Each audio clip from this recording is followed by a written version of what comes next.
আচ্ছা, আমরা কি কখনো বলি ফ্রি গিফট বলি? মনে হয় বলি। যদি আমরা বলি free gift, if gift is not free then what is it? তাই না? মানে হচ্ছে যে গিফট তো সবসময় ফ্রি। তাহলে এর সাথে ফ্রি কেন বলতে হবে? আমরা বলব যে it is a gift. আমরা বলব না কখনো it is a free gift. এটা বলার দরকার নাই। যে বিষয়টা আমরা কথা বলছি এটাকে ইংরেজিতে redundancy বলে। redundancy, হ্যাঁ? redundancy হচ্ছে খুবই ইম্পর্টেন্ট একটা বিষয়। এটা আমরা বলার ক্ষেত্রে বলে থাকি। আরেকটা বিষয় হচ্ছে যে redundancy বলি যখন আমরা তখন যে শোনে তার হয়তো বুঝতে সুবিধা হয়। কিন্তু এটা grammatically অনেক বড় একটা ভুল। এটা বলার ক্ষেত্রে এবং লেখার ক্ষেত্রে বেশি সিরিয়াস।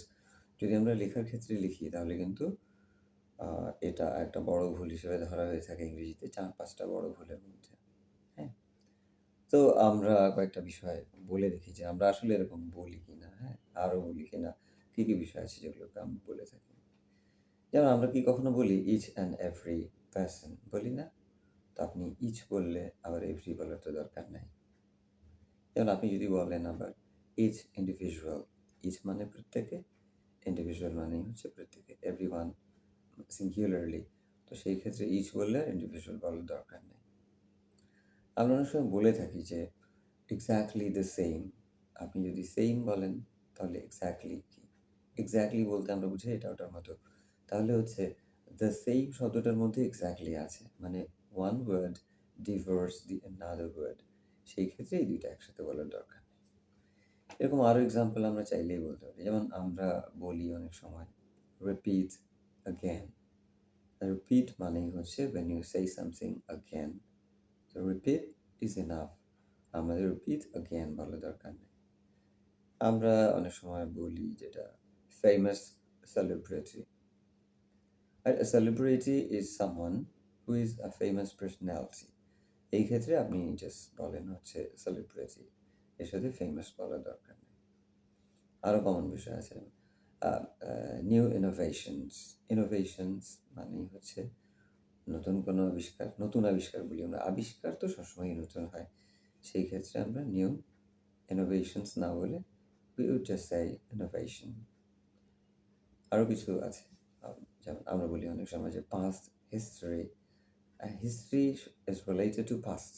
এই ক্ষেত্রে past বলার আর কোনো দরকার নেই। past history, past memories না আমরা we would say either history or memories. vast majority. majority যখন আমরা বলি তখনই হচ্ছে majority মানে হচ্ছে সে lion's share পেয়েছে, বেশি অংশটা পেয়েছে। তো vast টার সাথে বলার দরকার নেই। এরকম আরো অনেক আছে। যেমন আমরা অনেক সময় বলি it's a true fact. আপনি fact মানেই হচ্ছে something which is true as a statement. সেই ক্ষেত্রে আমরা বলে দিব যে আ আ fact বলে দিলেই হয়ে যায়। আমি যদি বলি এরকম যে I am in safe haven. heaven এর বিষয়টা কি আসলে? When you are in heaven, you will have everything a lot and there is definitely security and there is safety. তাহলে সেই ক্ষেত্রে heaven বললে বলতে হবে I am in heaven. heaven বললে আমি বুঝবো আপনি সব ধরনের সুবিধা নিয়ে বসে আছেন ওই জায়গায়। তাহলে safe haven বলার দরকার নাই। I am in heaven এটাই ঠিক। আমাদেরকে অনেক সময় টিচাররা জিজ্ঞেস করে যে what is your future plan? future plans ও হতে পারে। when you have something as plans এটা প্ল্যান মানে হচ্ছে এটা পরেরই কথা। It's related কি বলবো lexically to future. তো সেই ক্ষেত্রে আপনি plans এর আগে future বলার দরকার নেই।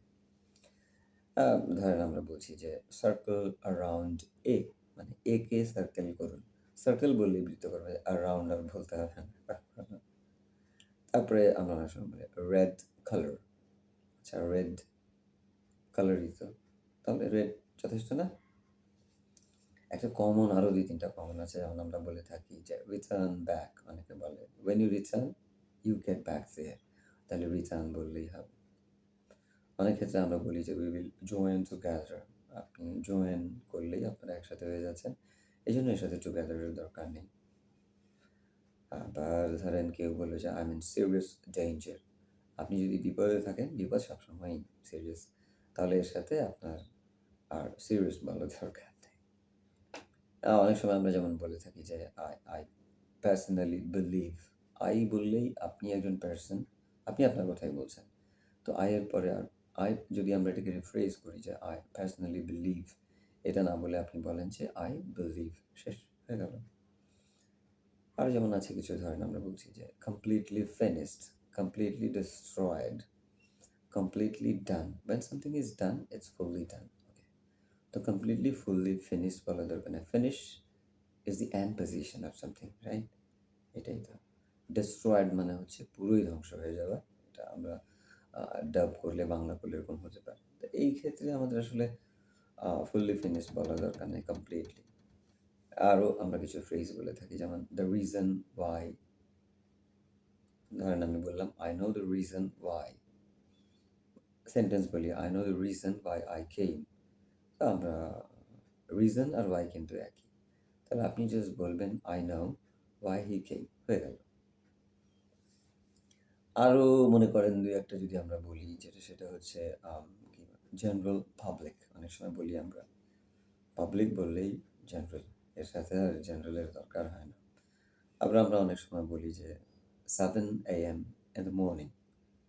AM বললে মর্নিং হয়ে যায়, এই ক্ষেত্রে ইন দ্য মর্নিং আর বলার দরকার নাই।